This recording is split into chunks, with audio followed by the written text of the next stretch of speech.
mão do oficial francês agarra o cabelo de Napoleone Bonaparte e força-o a levantar a cabeça. O menino de 9 anos tem o rosto coberto de lágrimas e sangue. O seu lábio está partido. O seu nariz sangra, mas os seus olhos cinzentos ardem com uma fúria que nenhum golpe poderá extinguir. Ainda acreditas que a Córcega é livre, pequeno selvagem? Pergunta o comandante Henri Dutey, com o hálito a feder a vinho azedo. Ainda pensas que a tua ilha tem direito à independência? Napoleone cospe. O sangue e a saliva atingem o uniforme azul do comandante. É um ato de desafio estúpido e corajoso. O tipo de desafio que define quem és para o resto da tua vida. A bofetada que se segue faz todo o pátio da guarnição de Ajaccio estremecer. Napoleone cai no chão de pedra. Antes que se possa erguer, as botas do comandante pontapeiam-no nas costelas. 1 vez, 2 vezes, 3 vezes.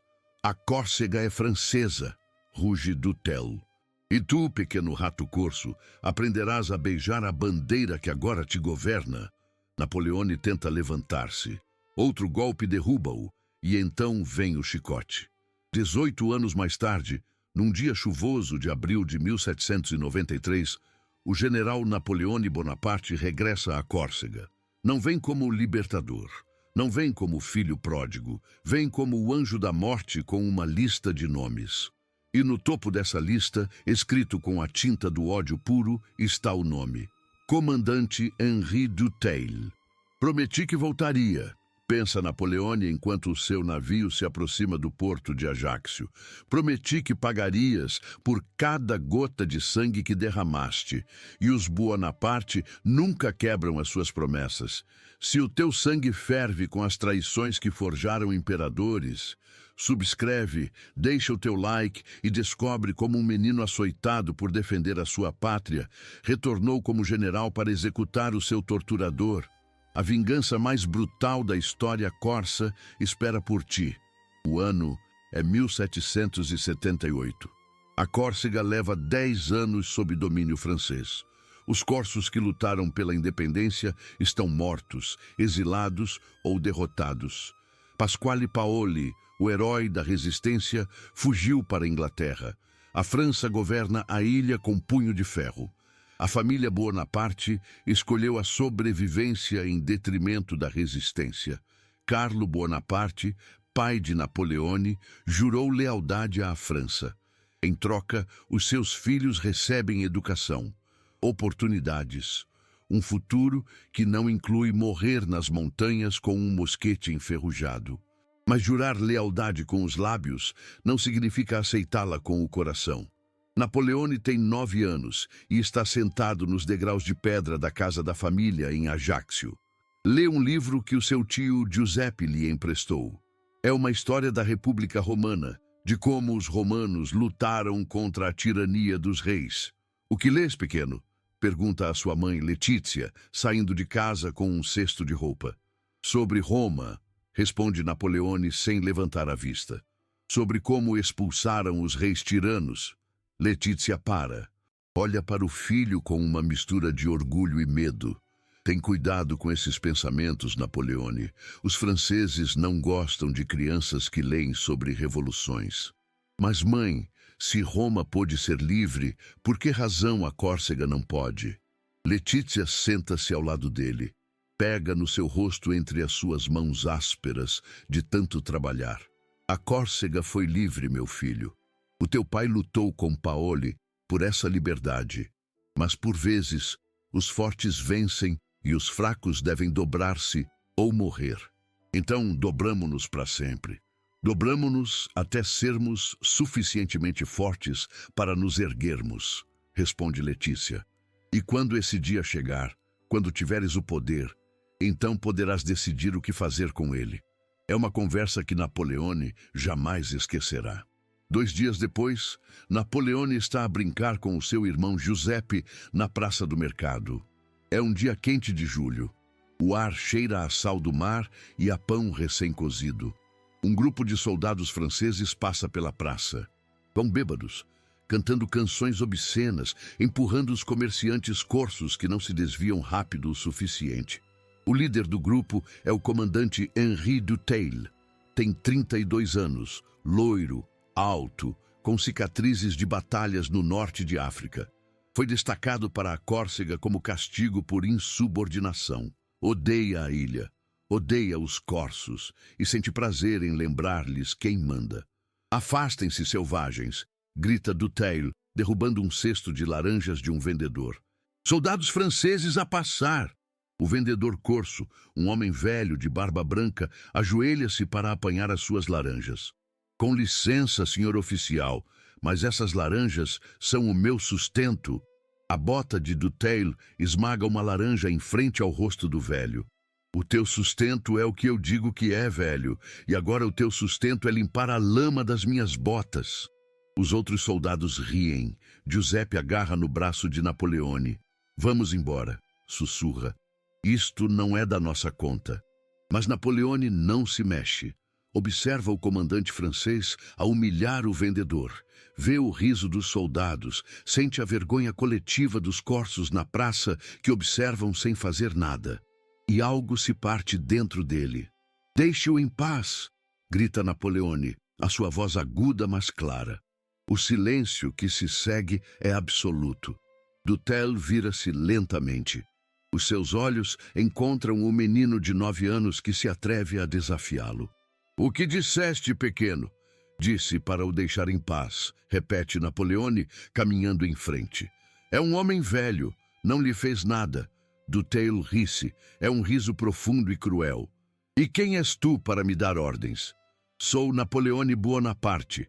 O meu pai é Carlo Bonaparte, assessor do governador francês da Córcega. Ah, diz Dutheil, aproximando-se. És filho do traidor, do corso que vendeu o seu povo por umas moedas francesas. O meu pai não é um traidor, responde Napoleone, as suas mãos fechando-se em punhos. Fez o que tinha de fazer para proteger a sua família. Proteger, zomba Dutheil. O teu pai é um cão que aprendeu a suplicar, e tu serás outro cão como ele. Não sou um cão, sou corso. A praça inteira prende a respiração. Declarar-se corso em vez de francês é um ato de rebeldia. Menor, mas suficiente para causar problemas. Dutheil ajoelha-se até ficar ao nível de Napoleone. O seu rosto está a centímetros do menino. Corso? Pergunta com voz perigosamente suave. Ainda pensas que a Córcega é algo mais do que uma província francesa? A Córcega é a Córcega, responde Napoleone. Sempre foi, sempre será. Interessante, diz Dutheil, levantando-se. Então talvez precises de uma lição sobre quem governa esta ilha. Agarra Napoleone pelo colarinho da camisa e arrasta-o para o centro da praça. Giuseppe corre na direção deles, mas 2 soldados detêm-no. Larguem o meu irmão, grita Giuseppe. O teu irmão precisa de aprender a ter respeito, responde Dutheil. E todos vocês vão observar como se ensina esse respeito. Dutheil força Napoleone a ajoelhar-se. Tira um lenço com as cores de França, azul, branco e vermelho. Beija a bandeira. Ordena pressionando o lenço contra o rosto de Napoleone. Beija a bandeira de França e admite que és francês, não corso. Napoleone aperta os lábios. Não abre a boca. Não beija o lenço. Beija-a! Grita Dutheil, batendo com a cabeça de Napoleone contra o chão. Napoleone sente o seu lábio partir-se. O sangue enche-lhe a boca, mas não abre os lábios. Não beijará aquela bandeira, não enquanto tiver um sopro de vida. És teimoso como uma mula corsa, diz Dutheil, puxando o cabelo de Napoleone para o forçar a levantar a cabeça. Mas eu domo mulas. É a minha especialidade. O primeiro soco atinge o estômago de Napoleone. O ar escapa dos seus pulmões. O segundo atinge o seu rosto. O seu nariz explode em dor e sangue. Giuseppe luta contra os soldados que o seguram, gritando. Letícia aparece a correr de uma rua lateral, empurrando a multidão. É o meu filho! Deixem-no! Grita. O teu filho precisa de aprender a ter modos, responde Dutheil, sem sequer olhar para ela. Talvez quando eu terminar com ele, tu possas ensinar-lhe melhores. Bate em Napoleone de novo. E de novo, o menino cai ao chão cuspindo sangue. E então vem o chicote. Dutheil tira-o do cinto. É curto, feito de couro entrançado com pequenos nós metálicos nas pontas. Não é para cavalos, é para homens. Tirem-lhe a camisa, ordena aos seus soldados. Não! Grita Letícia tentando chegar ao seu filho. Mas as mãos de outros soldados detêm-na.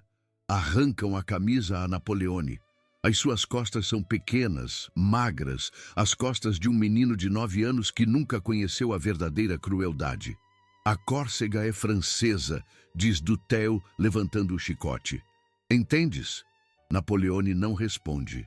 Os seus olhos estão fixos no chão de pedra, mas na sua mente está a gravar cada detalhe. O rosto de Dutheil, as suas cicatrizes, o tom exato da sua voz, tudo. A primeira chicotada corta a pele como uma faca quente. Napoleone morde a língua até sangrar, mas não grita. A córcega é francesa, repete Dutheil. Diz, Napoleone não diz nada. A segunda chicotada abre a carne. A terceira rasga-a. O sangue corre pelas costas do menino, manchando as pedras antigas da praça. Diz que és francês, ruge Dutheil, chicotada atrás de chicotada caindo como granizo mortal. Mas Napoleone não diz nada, não grita, não suplica, simplesmente respira, cada respiração cortando-o como vidro partido e espera. Espera para crescer, espera para ter poder, espera pelo dia em que as posições se inverterão. Depois de 15 chicotadas, Dutheil para, não por misericórdia, mas porque está cansado. Aprende o teu lugar, pequeno corso, diz, enrolando o chicote. A França é a tua senhora. Eu sou o teu amo, e se voltares a levantar a voz contra mim, da próxima vez, não pararei até estares morto.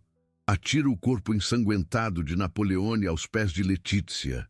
Ela ajoelha-se junto ao filho, as lágrimas correndo pelo seu rosto, misturando-se com o sangue dele. Meu menino, soluça. Meu pobre menino. Napoleone abre os olhos. Apesar da dor, apesar da humilhação, os seus olhos não mostram derrota. Mostram algo muito mais perigoso. Mostram memória. Mostram paciência. Mostram a promessa silenciosa de que isto não terminou. Apenas começou. Napoleone passa 3 semanas na cama enquanto as suas feridas saram. A febre quase o mata na 2ª semana. O médico diz que é um milagre que sobreviva. Mas Letícia sabe que não é um milagre. É pura obstinação corsa. O seu filho recusa-se a morrer porque morrer significaria que Dutheil venceu. Quando Napoleone finalmente consegue sentar-se, o seu tio Giuseppe vem visitá-lo. Traz livros, como sempre. Mas desta vez traz algo mais. Histórias. Sabes o que é a vendetta? Pergunta Giuseppe sentando-se à beira da cama. Sim, responde Napoleone com voz fraca. É quando alguém mata a tua família e tu os matas a eles. Não só isso, corrige Giuseppe. A vendetta é memória, é paciência, é esperar anos, décadas, se for preciso, até que possas cobrar a dívida de sangue. Os corsos praticam a vendetta há 1000 anos. Dutheil açoitou-me como um animal, diz Napoleone, tocando nas ligaduras das suas costas. Em frente a toda a praça, em frente à mãe, em frente ao Giuseppe. Eu sei, estive lá, vi tudo. E o que é suposto eu fazer? Giuseppe inclina-se, a sua voz baixando para um sussurro. Vais para a França, vais estudar nas escolas militares deles. Vais aprender tudo o que eles têm para ensinar. Vais tornar-te no melhor oficial que a França já viu. E um dia, quando tiveres o poder, voltarás aqui. E Dutheil pagará, não só por ti, por cada corso que ele humilhou em 10 anos. E se eu não tiver o poder, e se for apenas mais um oficial, então farás com que aconteça, diz Giuseppe com ferocidade. Os Bonaparte não aceitam o fracasso. A tua mãe sobreviveu à morte de 3 filhos. O teu pai sobreviveu à guerra contra a França. Tu sobreviverás a isto, e crescerás forte por causa disso. Napoleone assente lentamente. Na sua mente jovem, um plano começa a formar-se. Não é um plano completo, apenas o esboço de uma ideia, mas é suficiente. 2 meses depois, Napoleone parte para a França. Tem 9 anos e meio. As suas costas ainda carregam as cicatrizes das 15 chicotadas. Essas cicatrizes nunca desaparecerão completamente. Antes de embarcar, a sua mãe dá-lhe uma faca corsa. É pequena, com cabo de osso e lâmina curva. Isto pertenceu ao teu avô, diz Letícia. Ele levou-a na guerra contra os genoveses e depois contra os franceses. Agora pertence-te. Por que madas?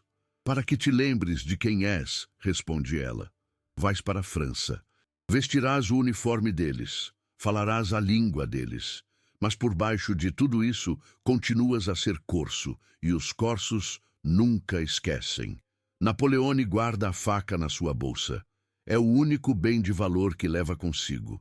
Os anos em França são duros. Brienne, Paris, as provocações por causa do seu sotaque, a pobreza, a fome, mas Napoleone sobrevive.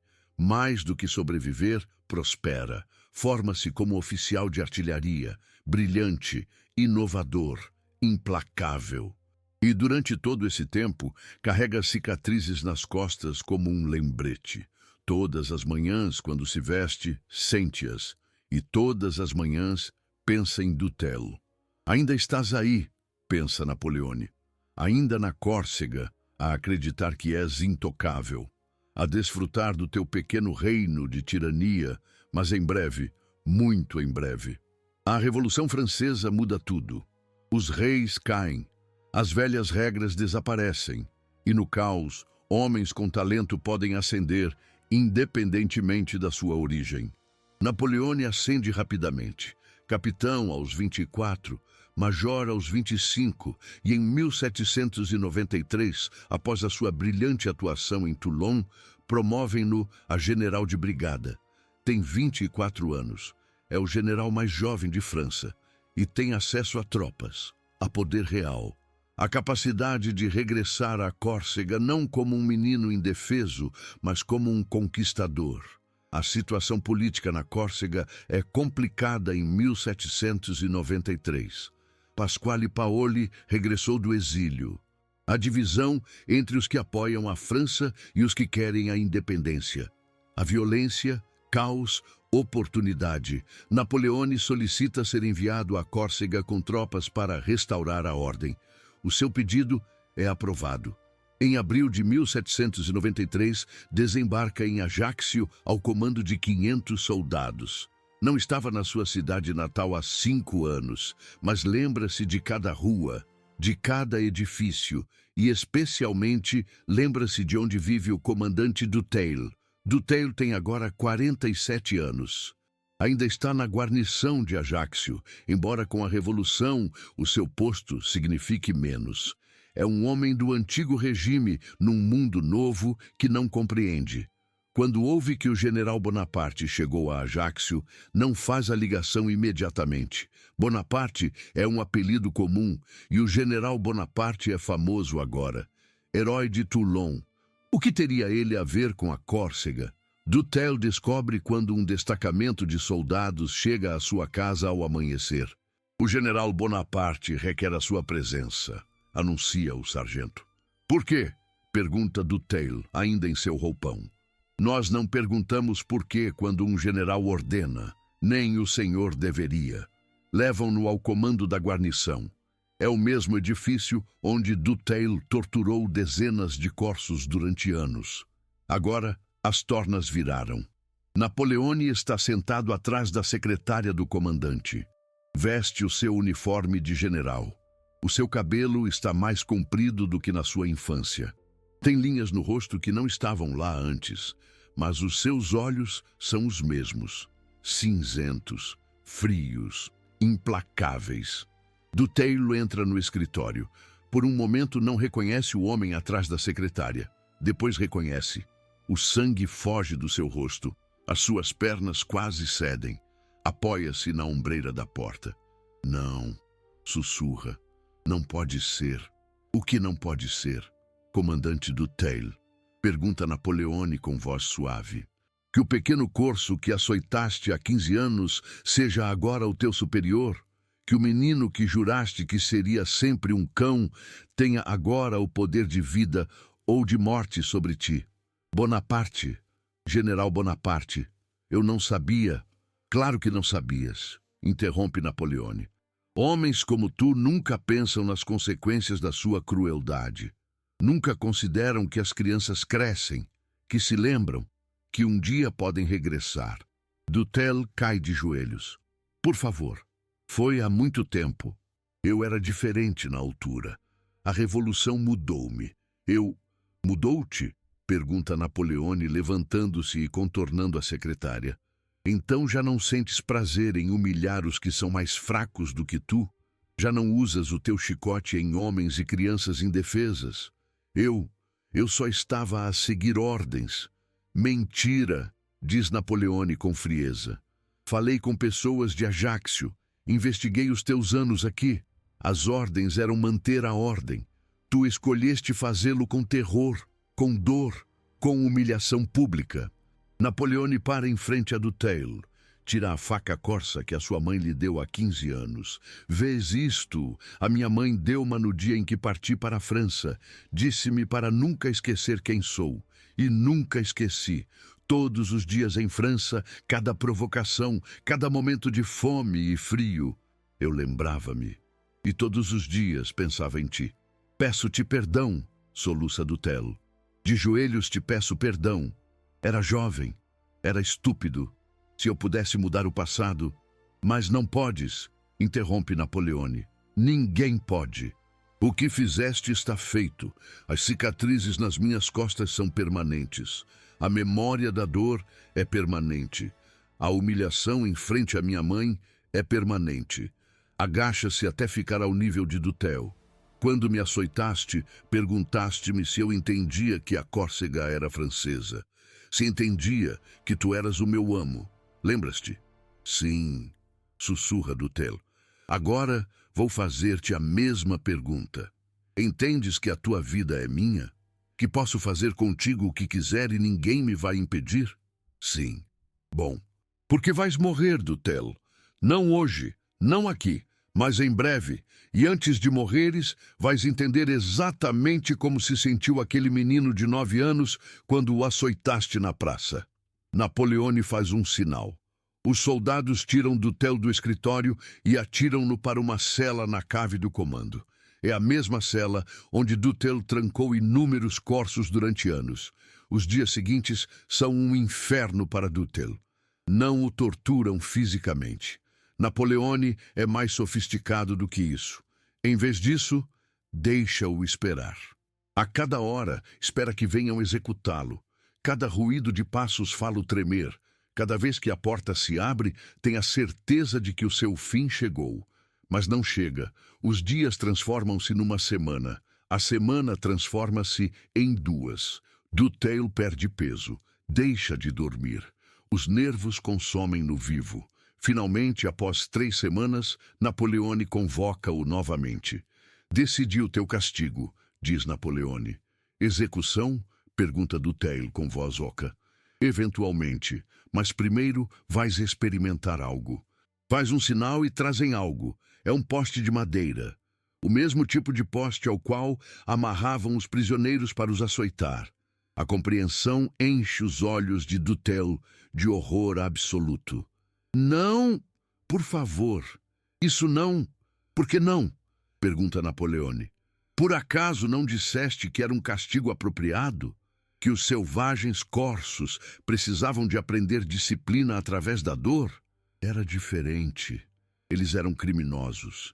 Eu tinha 9 anos, diz Napoleone, a sua voz finalmente mostrando emoção. 9 anos? Que crime cometi que merecesse 15 chicotadas? Defender um idoso? Recusar-me a beijar a tua maldita bandeira?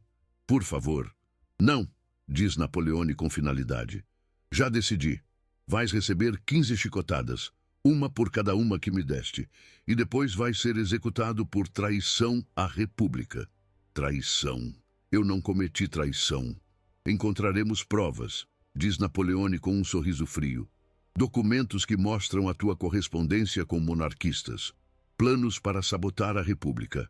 É surpreendente o que se pode encontrar quando se procura com diligência suficiente. Levam-no para a mesma praça onde Napoleone foi açoitado há 15 anos. É de manhã cedo. A praça está vazia, exceto pelos soldados de Napoleone e alguns civis corsos que foram informados do que vai acontecer. Entre esses civis está Letícia Buonaparte. Napoleone enviou-lhe uma mensagem especial para que viesse. Ela precisa de ver isto. Por ela, pelo seu filho, por justiça. Amarram Dutheil ao poste. Tiram-lhe a camisa. As suas costas são gordas, cobertas de velhas cicatrizes de batalhas que já não importam. Napoleone pega no chicote. É o mesmo que Dutheil usou há 15 anos.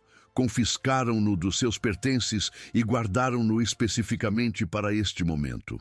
A Córcega não é francesa, diz Napoleone.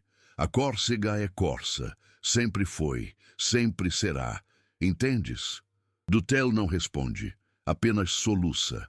A primeira chicotada cai. Dutheil grita imediatamente. Não tem o orgulho de um menino corso. Não tem a vontade de ferro forjada em montanhas duras. Só tem medo. 2, anuncia Napoleone. Cada chicotada é o pagamento de uma dívida. Cada grito de Dutheil é música para os ouvidos corsos que observam. Alguns sorriem, outros choram de alegria. Todos sentem que, finalmente, depois de tantos anos, há justiça.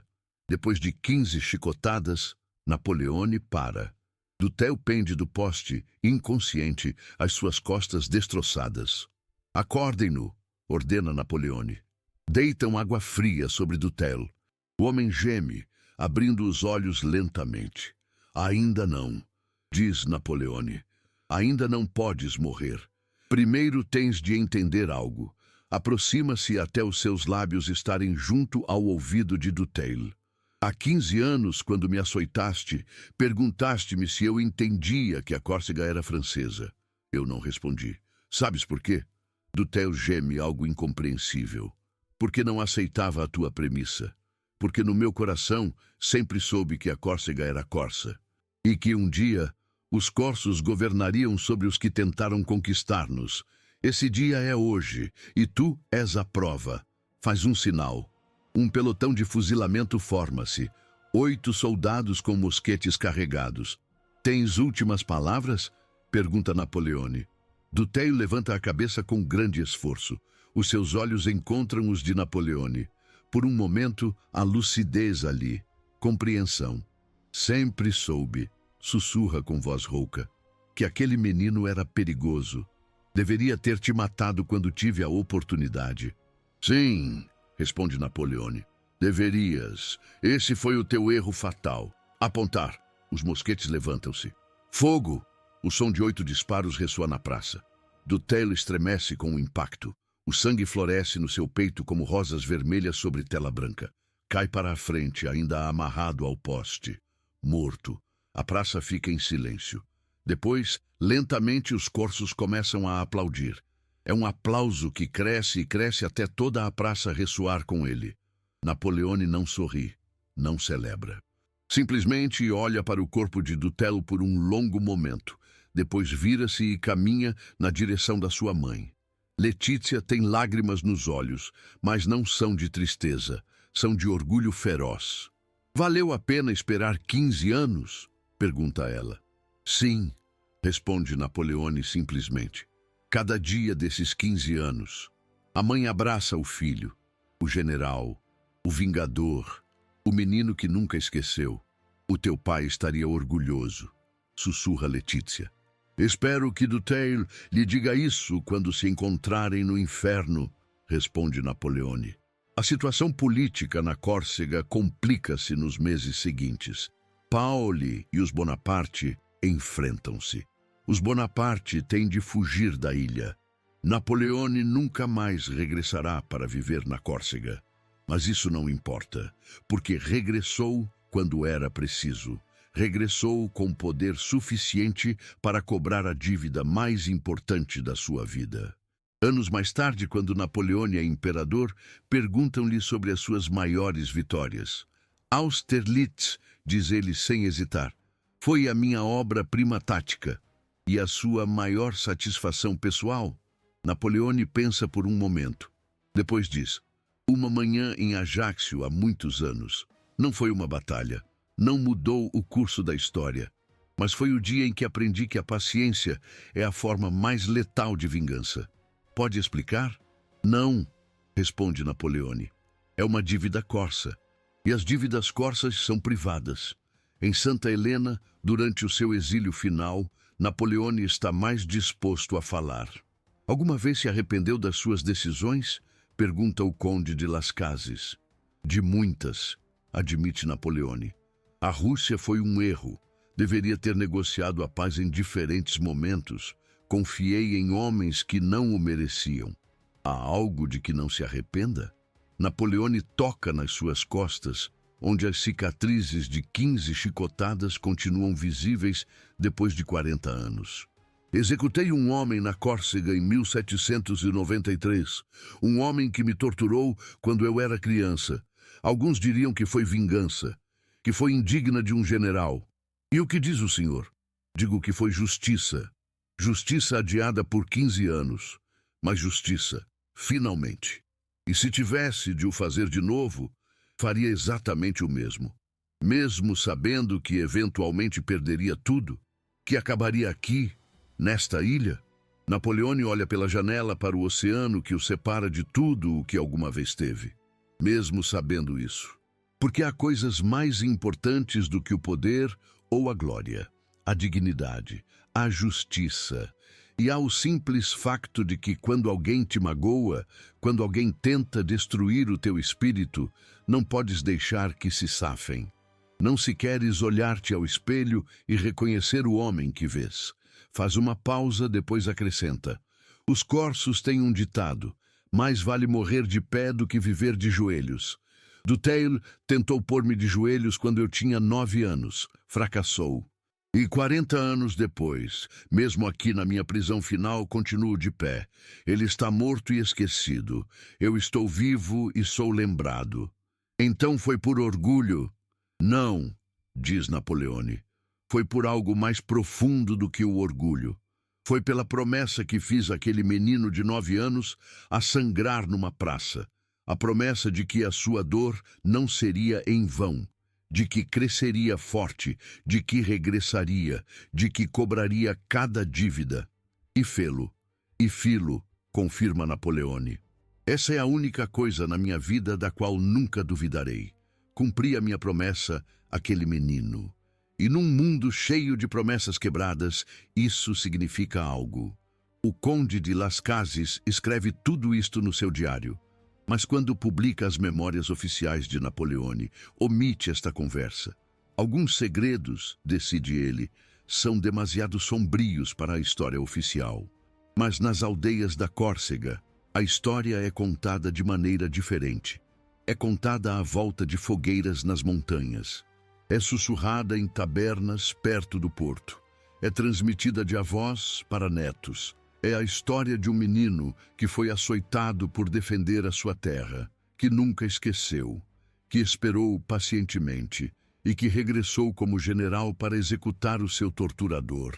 É uma história sobre vendetta, sobre justiça, sobre o que significa ser corso, e em cada versão da história a mensagem é a mesma. Os corsos nunca esquecem. Podem esperar anos, décadas, vidas inteiras, mas no final cobram sempre as suas dívidas. Deixa o teu like e comenta agora mesmo. Cada like mantém vivas estas histórias de vingança que transformaram meninos humilhados em imperadores. Foi justiça ou foi crueldade? Napoleão tinha o direito de executar Dutheil depois de 15 anos? Diz-me nos comentários e subscreve para mais vinganças corsas que mudaram a história da Europa. A próxima será ainda mais brutal e pessoal.